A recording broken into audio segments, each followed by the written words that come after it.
100 more, and some. So at the end of the week, problems here. I don't know what happened. And it's a typical thing, like the kids, they come to you and they say, when they are like 14, 15, they come to you and they say, I got a pain here, here, but I don't know what it is. Here, close to the knee. And you say, maybe it's the knee. If you go more in deep, it's not the knee, it comes from the hip. And you analyze them, it's a limitation in the rotation movement, it's a lack of strength, is everything comes, and you make x-ray and you see something like this, and can be a problem and can't be a problem. You can control it, but if you don't detect it when you turn 17, you will probably go to surgery, like a lot of players did already. First name comes to my mind, the Canadian one, Brownage. 2 surgeries already on the hips. He's 23. And if you go forwards and you see former players, like not in their 40s, I would say, you remember a really good Brazilian player, Guga Kurten, several times champion of Roland Garros. He has plastic hips, artificial hips. He's not 40 yet. He plays tennis. He still can play, but like an old man like this. He can play, yeah, of course. He can lift, he can walk. But okay, so if you analyze that, and I go back and I think into my children, I would say, maybe we have a problem. Maybe we have a problem. So we recently test professional players in Spain, a lot of professional players all around the country, and we basically detected exactly the same. 30% of the males, and both males and females, showed like mobility restricted, no flexibility on the hips, lack of strength, and we thought, okay, maybe this is a problem. Maybe we should go back to early ages and start to testing. So that was one of the things we are doing here, for example, and we are trying to install, and I will show you later. Based on that, what we do basically is, okay, if we found limitation and we found weakness, so my job is to develop practical recommendations. So our team design, this is for soccer, but design these posters for the clubs. So these are the basic recommendations. These are the exercises, the different exercises, and how to perform the exercises. And we put these posters into the gyms, in the fitness, in the centers, in the training centers, in the clubs. So the physical coaches, we are not interfering in their jobs, so we are not doing anything. Just I'm not coming here to steal any job, so I'm not here for that. I'm just a consultant, so I'm trying to facilitate things. I'm trying to help. So these are the recommendations. So we detected the problem, we give solutions. This is our job. So, going back to the question, where is the plan? Because each federation needs a plan. What is my plan? That was the question when we've been discussing this project. Do you have a plan? I'm sure that if I ask you about your children, you will have a plan. In your mind, you'll have a plan. Yes, my plan, my boy will be champion of the French Open, #1 in the world, or #1 in college, or she will be a doctor or a lawyer, and I will be happy. Perfect. And I hope so. But you need a plan anyways. It's not, okay, I would like her to be a doctor, but I don't have any kind of plan.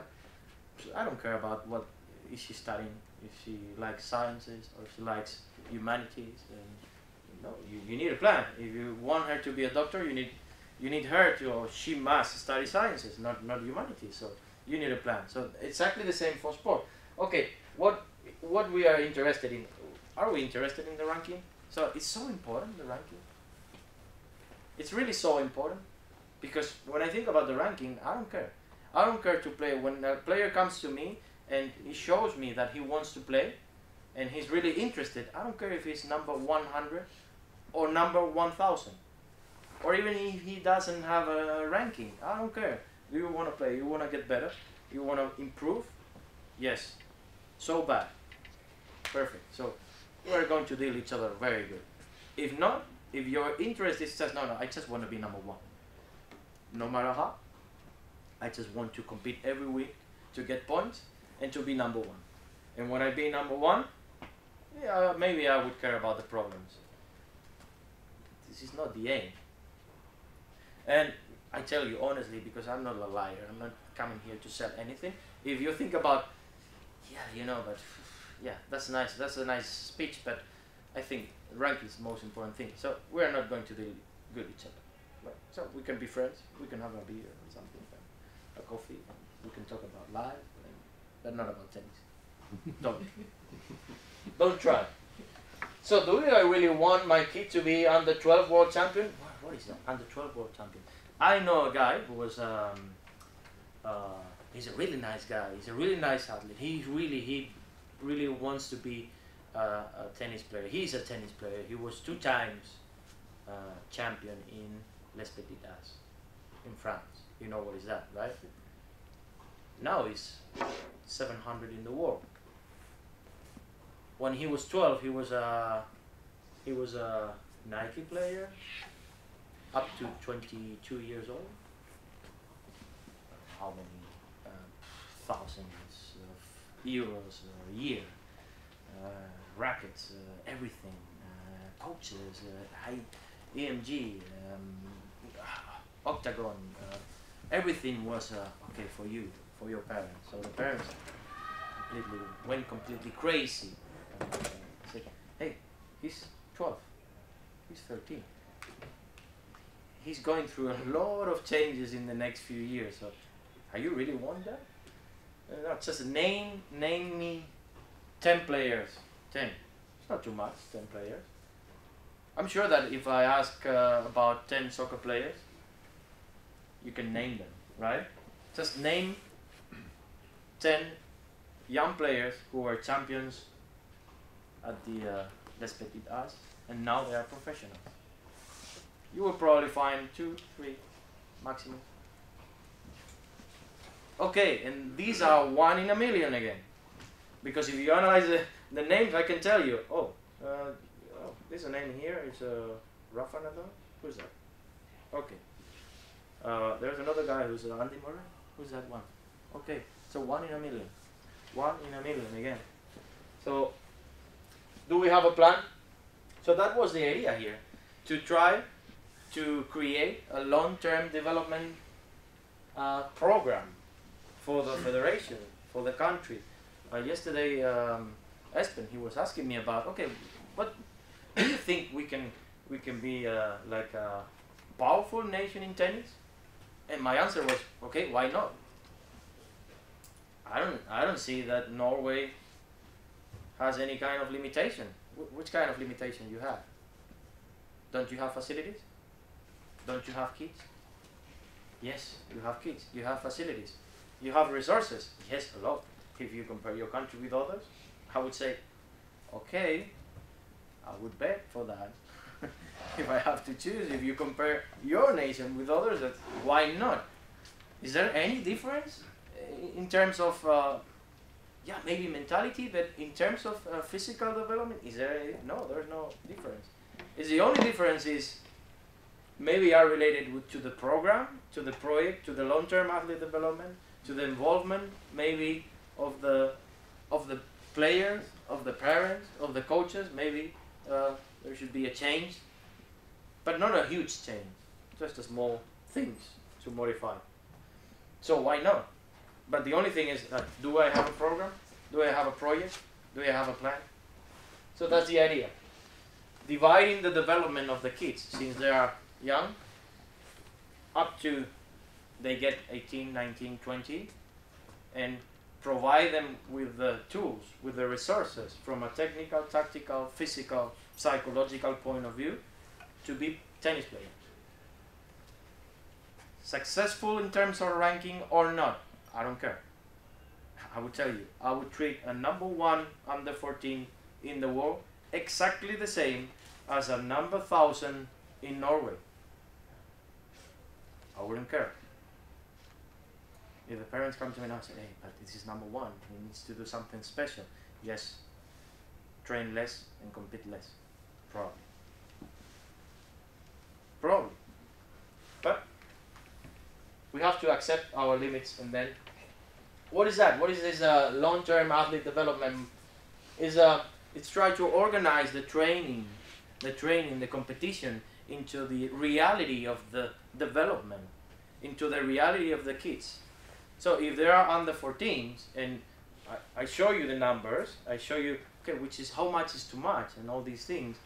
Okay, then we should adapt the contents to the biological development of the kids, and that's the mission of a plan is that. So it's athlete centered. So we think about the individual athlete. It's coach driven. That means like we need to be really close to the coach, and administrator, and sports science supporter. And I would say here it's coach driven and parents too. I'm not saying that you should be the one who's training the kid. I'm not meaning that you should be the one who's coming to the coach and say, hey, I think we need to work a little bit more here, you know? Here. When you come to me and say that, I think you should work more, you know, it's not really powerful here. I said, huh? Oh, what do you do for a living? A lawyer? Do you think I will go to your office and tell you, sit down and, okay, maybe I can help you with this case? I think he's guilty. You would say, you're stupid or what? I'm not saying that I'm thinking that you're stupid, but you know, you would talk to me and I would like, okay, yes, blip, blip, blip, blip, blip, blip, blip, blip. You remember The Simpsons? You like The Simpsons? Remember the dog? When the Simpsons were talking and the dog was like, and it was like blah blah blah blah blah blah blah blah blah blah blah. It was like, okay, so that's more or less the same. So it's coach driven and administrated, and with the support of the parents. With the support of the parents. So of course we can discuss and we can inform each other about differences, about difficulties, about recommendations, and but you can come to me and say, hey Jaime, just pay attention because my boy, he had like 5 exams in the week and he's like kind of stressed, and you know, girlfriend, boyfriend, blah blah. And you can come to me. I would not need it, because if I have a good relation with your boy, with your girl, she will probably tell me. She will probably tell me that. Jaime, I'm really tired because I had exams, I had a problem, this and that. So we are working every day, so we will have that connection. If not, okay, we have a problem. We have a problem. That's why I'm saying that. So other countries are using this model? Yes, a lot of countries. Canada, the States, England, Australia. So if I think about successful countries in sport, I think about those. And why Australia? If you go, have you ever been in Australia? I guess so, right? No? It's a small country? Well, it's a big country, enormous, so big, but the population is so small. So, do they have something special? No. If you see people in Australia, it's normal people, not taller, no smaller. If I have to think about tall people and big people, I would think about Norway, Sweden. I would think about these countries, not those countries. So, do they have something special? No. They have a project. They have a program. They have a model. So sports is driving the society most of the times. Most of the times. So they have these programs. These programs is the adaptation of these models. So just to summarize a little bit what we are trying to do. Also here, it's we are trying to establish different goals for the different ages, the age groups, or how we structure this long-term athlete development. So stage 1, 2, 3, 4, 5, which is the competition, it's competitive, and it's like you prepare the players to be like 100% ready from a physical, technical, tactical, and psychological point of view to be number one or number two or whatever, or to win those tournaments. But there are 4 steps behind. So we give the coaches, and we give the physical trainers, and we give the parents, because this will be public, this will be open for everybody, so you can see which are the contents. From a physical point of view, this is a physical point of view based on what I'm going to show you now, is the testing, based on what we are testing, the recommendations we give to each age development. That means to every step of the program, of the stage, we give aims, goals. For example, here you get a specific goals, locomotor skills, the basics, the ABC. It's funny because when I remember a couple of tennis players who are now really successful. Well, one is really successful, the other one quit. But they were both like, they were not even to walk, to march properly. They were like, okay, where's your left? Where is your right? I don't know. Just march, do this. And they were doing this. But they had a really nice timing. And they were hitting ball, just perfect timing. So they were winning and winning, but they were not able to make a proper stretch. Unbelievable. And one of these guys is now 2 meters, really successful junior player. He changed a lot, but he invested a lot of time working on the basics. And we forget about the basics. We just need our kids to run to the ball and hit the ball. Run to the ball and hit the ball, hit the ball, hit the ball. We don't care about the shoulder, we don't care about the hips, we don't care about the back. Because they do it in fitness. Most of the times they don't, trust me. Because then when you're parents, you come here and you stay there. They have fitness? Is that fitness? No. They are doing stretching. This is not fitness. Fitness means to suffer. Fitness means to go below 0 outside and run 1 hour. That means fitness. No. Fitness means a lot of things. Of course there are hard days, but there are easy days. There are mobility days. There are rest. Rest is training. Day off means also training from this point of view, psychological point of view. Most of the times it's more important than training to give a player 2 days off. Nothing's going to happen. He's not going to forget how to hit the ball on the forehand. Don't worry. If he has a good basics, and I'm sure that he have, if he knows how to rotate, if he knows how to make the preparation, if he knows how to finish, don't worry, he won't forget. It's like a bicycle. You won't forget. It's like skiing. You won't forget, even if you stop for 6 months. Okay, at the beginning it will be like, I don't feel the snow. But then after 5 minutes, it's okay. Now I go to the red one. I go to the black one. Here is the same. At the beginning it's like, I don't feel the ball, I don't feel the touch. But after 5 minutes, don't worry. You will hit the ball as hard as you can. So this is the more or less the model. And also we will introduce like technical, tactical goals, the same as physical, the same as psychological. So once we get this development program, the second step is, okay, and now how to detect the weaknesses. And it comes the testing. Testing is not just for fitness, it's not just to, okay, you're bad. The players were coming these days here and I'm so bad. I said, hey, there are no bad results. There are very good results, there are good results, and then you can improve your results. But there are no bad results. Just you can improve your weaknesses. Don't come here and say, I'm so bad, I'm so weak here. No, you can improve. I mean, you're 11. But there were 2 girls today doing the endurance training. They did the endurance test, and they did so good. They did it really good. But of course, I stopped them at the end because they were not reaching the markers, and 3 warnings, you're out. And they were throwing the racket, like, oh, damn it. I said, hey, you did level 18. Come on, you're 16 years old and you're doing like 19-year-old result. So you're really good. And they were like, oh, really? Yes. So, but I need to stop you because you're doing a maximal test. You're not reaching the goals. So it's 3 warnings and you're out, and that's all. And next time, I'm sure that you will reach level 19. I'm sure, because you will work on that. Yes, I will work on that. Okay, perfect. But that's the feeling. It's not, I am bad. I'm so bad.